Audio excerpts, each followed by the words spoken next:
We even speak about this idea of food systems transformation. But, I always say that's not a full sentence. You know what I mean? It's like to transform to what end?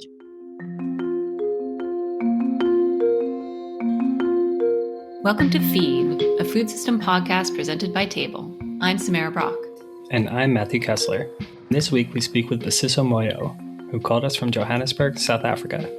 I consider myself an activist scholar who is very much invested in right to food struggles and, food justice. My background is in civil society, but I'm also an academic. And I've recently just wrapped up my doctoral studies with the School of Public Health at the University of the Western Cape, all the way in Cape Town. Everyone has the right to have access to sufficient food is a sentence written in the South African Constitution. But how is that implemented, and who's responsible for making that a reality? Busiso Moyo grapples with what a right to food actually looks like in practice. Throughout our discussion, we cover various aspects of power, including agenda-setting power of corporations, the power of paradigms, the role of the state, and who has power along the value chain. As always, send us an email to podcast@tabledebates.org if you have comments, questions, or suggestions for future guests. And so, as a short intro, can you describe how you developed your views on power in the food system?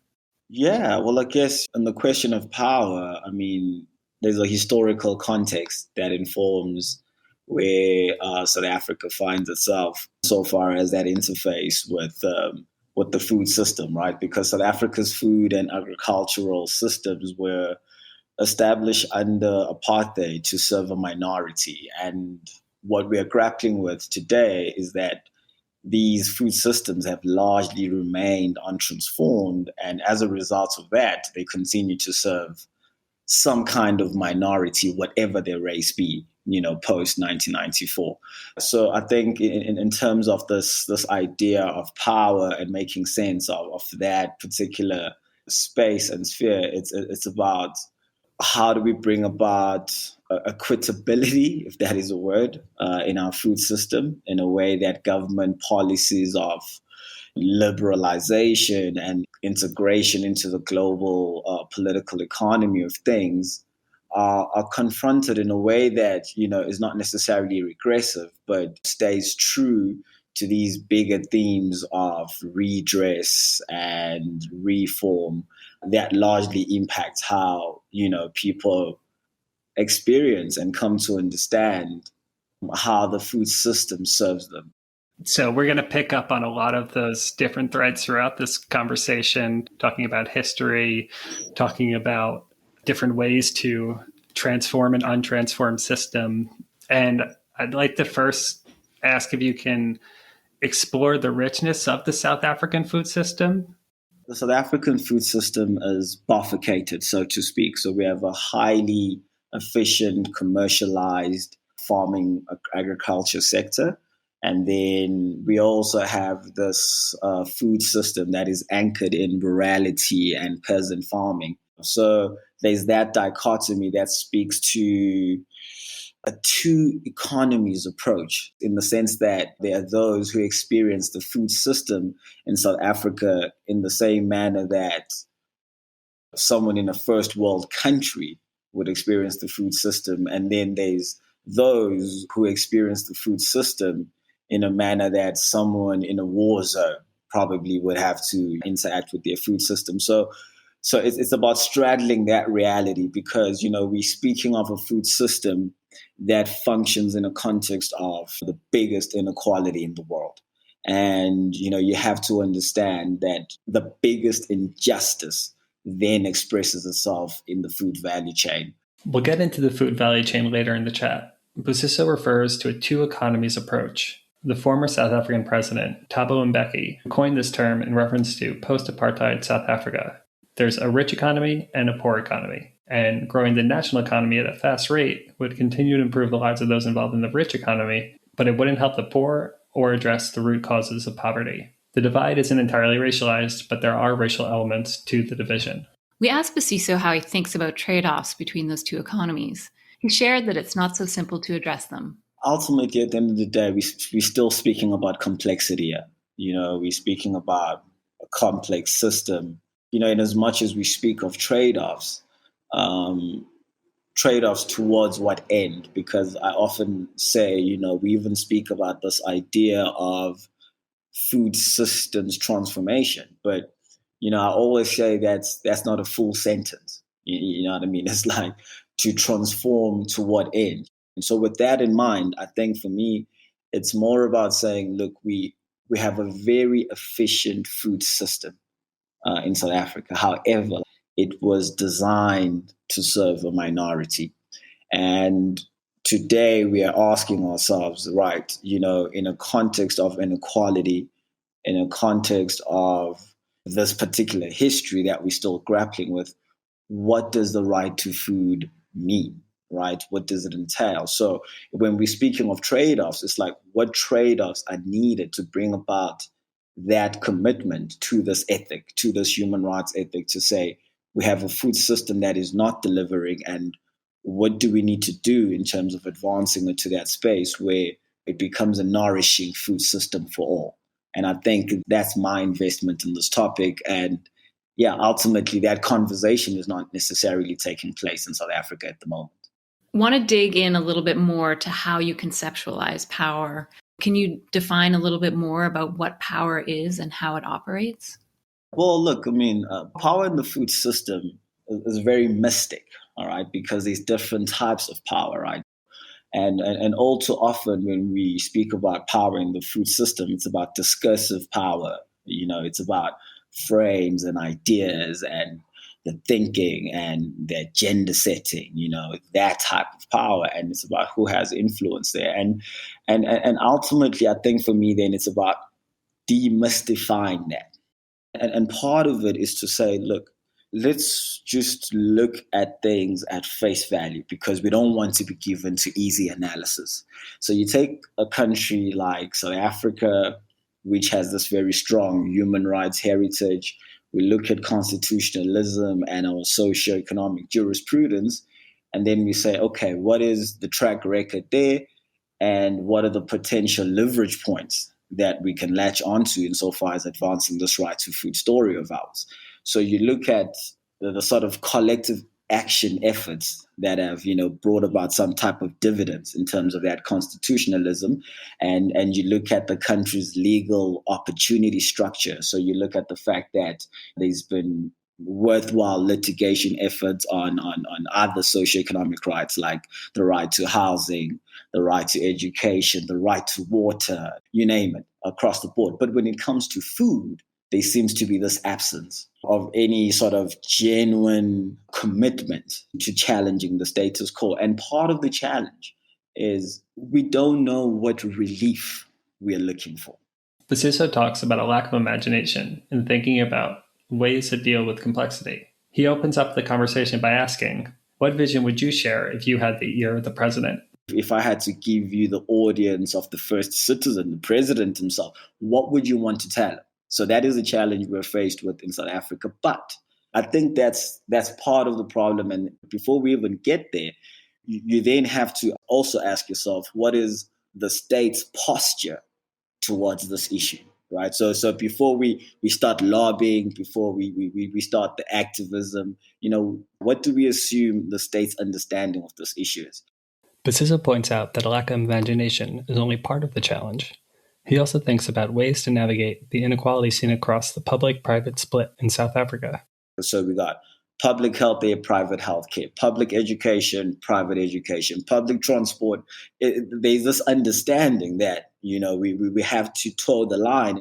But when it comes to the food system, the understanding is that the food system is just left to its own modalities, you know what I mean, in a way that there does not seem to be any sort of impactful state intervention within that sort of like food value chain, and how it is that the system is responding to this context of inequality.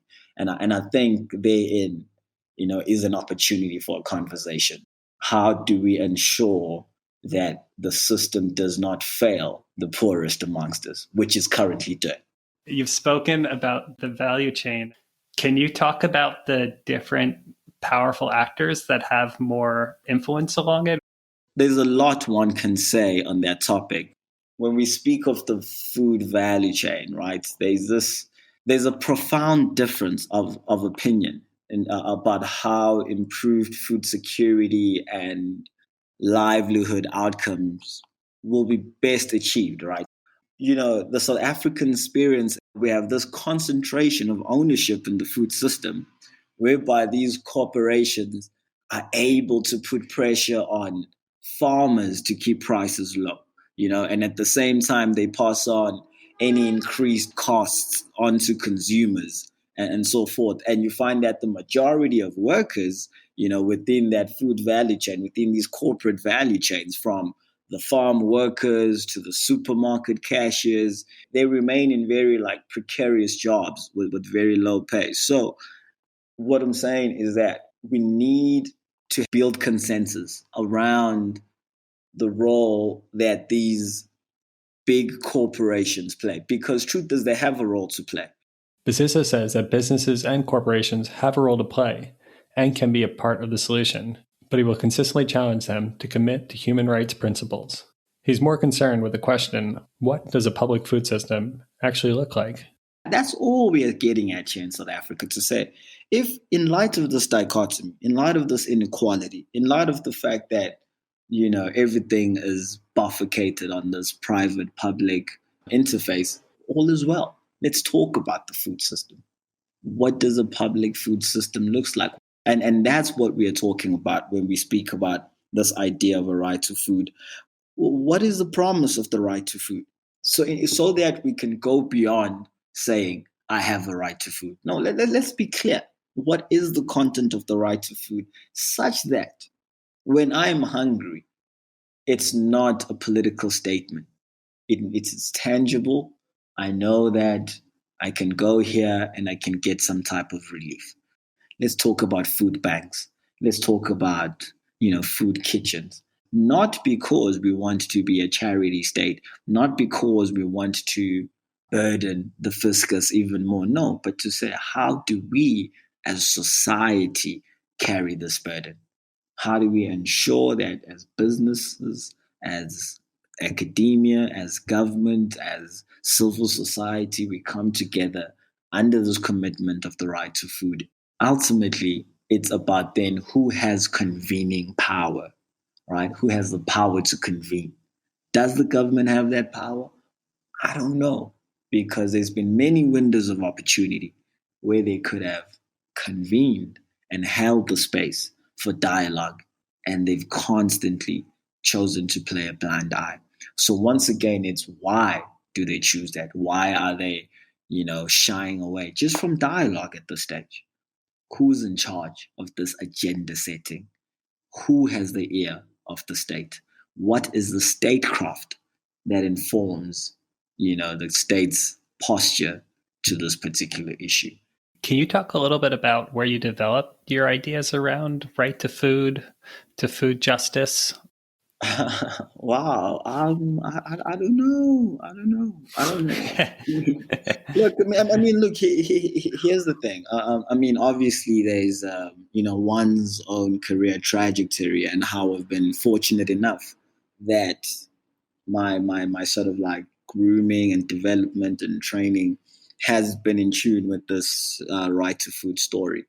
But I think ultimately, this for me as an African, and I think as someone from the global South, my investment in this right to food discourse is very simple.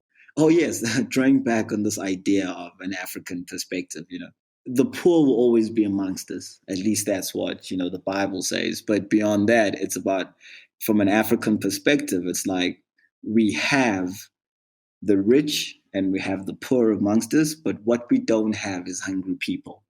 So the idea of having hungry people is very foreign. You can have rich, you can have poor, but no one should go hungry amongst us. And being raised within that ethic, it became sort of like a natural passion project for me to be invested in right to food struggles.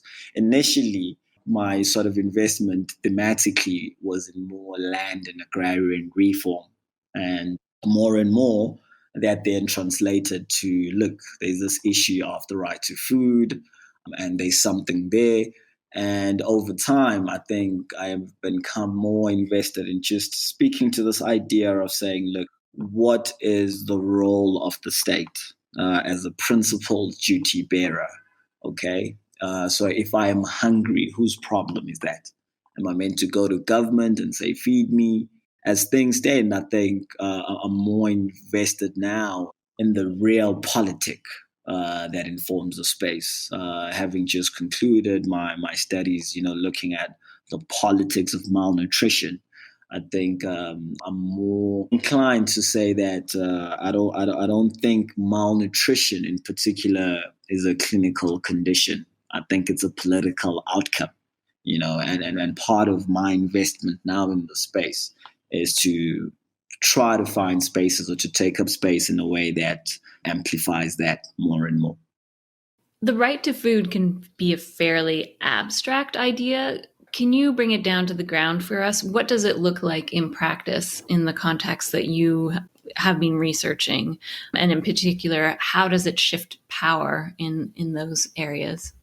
Yeah, that's part of the joy, I guess, of my scholarship, is that these are questions that I'm also still grappling with. The promise of the right to food is about an understanding that beyond anything else, this is about a service to humanity. I don't want to sound a bit philosophical and a bit too abstract, but what we are talking about is just need all of us to acknowledge the seriousness of the problem and the need for systemic change. Part of why we are leaning on the right to food, at least I am, is that in South Africa in particular, what you find is that there's this rhetoric that says South Africa is food secure at the national level. And for me, it's like that is meaningless, because when we're talking about the right to food, we're talking about people, and it's about people that need to eat. Busiso says there's a great opportunity created by the framework of the right to food. It's a way to demand systemic change and invite a large group of stakeholders into the conversation.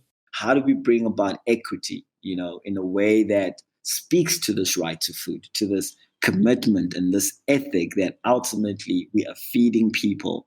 The food system must be responsive to the politics of place. It must be responsive to the climate. You know what I mean? If we are vulnerable to climatic conditions and factors, surely, you know what I mean, we need to stay in tune with this broader commitment to people. I want to bring us back to discursive power, as you mentioned earlier. And I'm curious if you could share what are the paradigms that shape how we make sense of the food system and how those understandings define or even limit how people in power think about problems and solutions.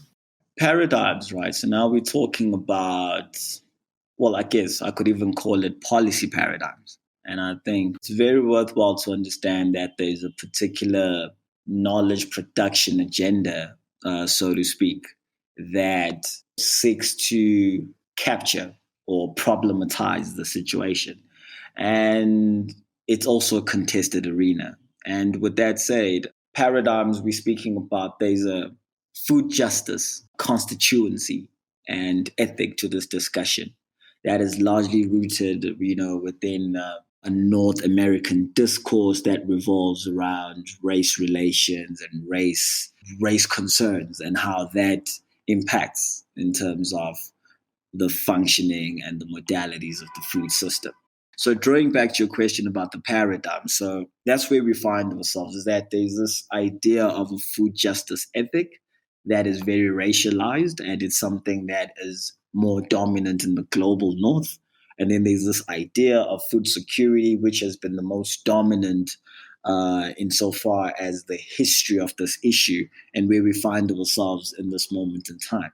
However, in light of some of the frustrations that have to do with the real politic of food systems transformations, many activists and many, activist scholars are now of the opinion that, food security as a concept has become something of diminishing value for justice projects. If you'd like to read more about these terms, or as Busiso puts it, policy paradigms, you can check out Table's explainers. What is food security and what is food sovereignty? Of all these various food system paradigms, Busiso feels that the right to food has the most capacity to broaden our thinking about food system reform. Food sovereignty still has its own limitations in that, beyond, the appeal that comes with this militancy and its commitment to radical reform and stuff, there's not much it offers beyond that political imagination and the political statement that it amplifies and articulates so well for reform and transformation.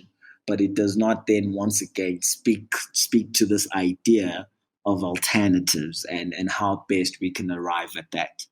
So those are the dominant paradigms that I then think inform our understanding that we put on as we make sense of this. However, in an attempt not to be caught up in these silos and these sort of paradigms and ways of thinking, the right to food then enables us to then have this broader commitment to a human rights-based framework, and it becomes an umbrella of all these terms. So regardless of whether your motivations are race, or you want reform, or you want to confront super predatory capitalism in the food system, whatever it is, let's bring all of these under this banner of right to food.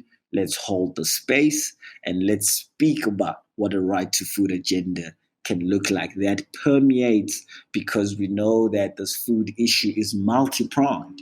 And where does Busiso see decolonization sit amongst these paradigms? Yeah, there's a lot to say, around a decolonial agenda. And I think perhaps, at face value, I think for me, it's about what is Africa's food history? Where are we coming from? Where are we finding ourselves now? And what needs to change? The food system in particular is not broken. So even when we speak about decolonizing the food system, the food system functions as intended to. And that is the reality of it. So part of that is me being sympathetic to the fact that there is no such thing as a decolonial agenda to food systems. However, we could pay attention to some of the injustices that are taking flight slowly but surely, such as issues around land grabs, seed patents, and a little bit zoning in on this multinational corporation footprint. But all of this is as a result of the fact that the food system, or the African food system, is pretty much disadvantaged in that it's up for grabs, and we find ourselves at a space where I do not even know if we can speak boldly about a decolonial agenda to African food systems. I think that becomes a question of taking on the empire, and that is a whole nother conversation of its own. Yeah.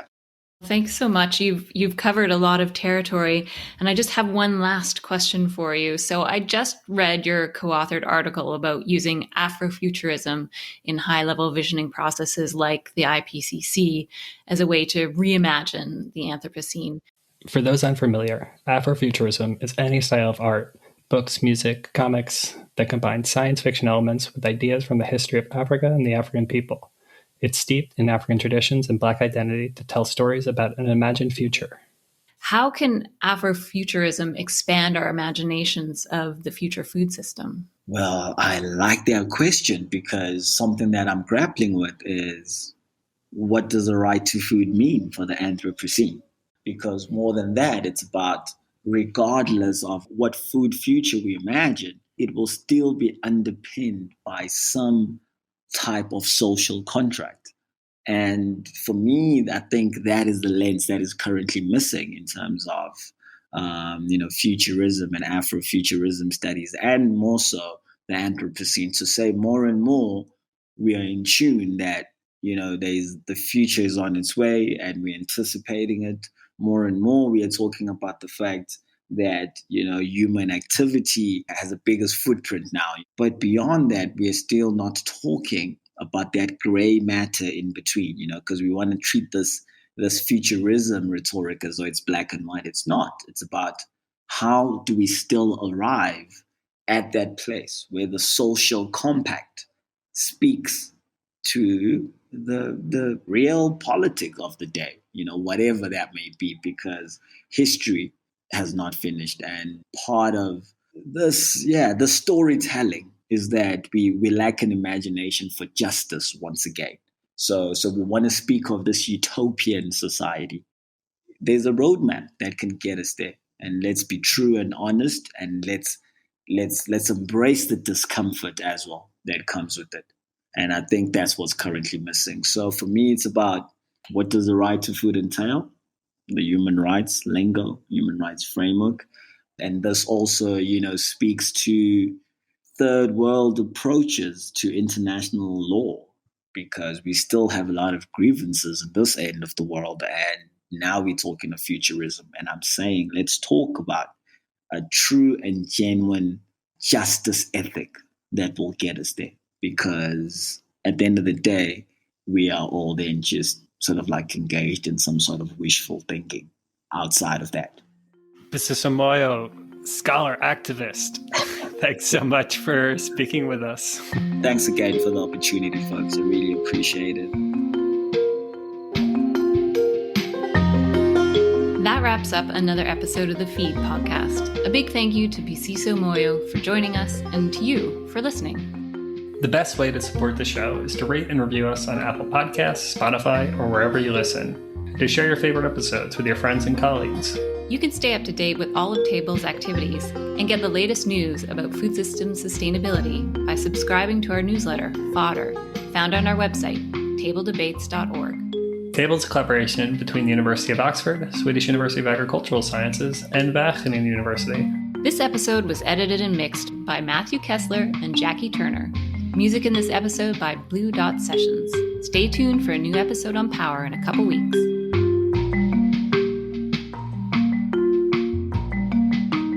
So I got a confession to make. I've never listened to a podcast before. This is like, my first, so it's like I'm learning and I'm doing this thing.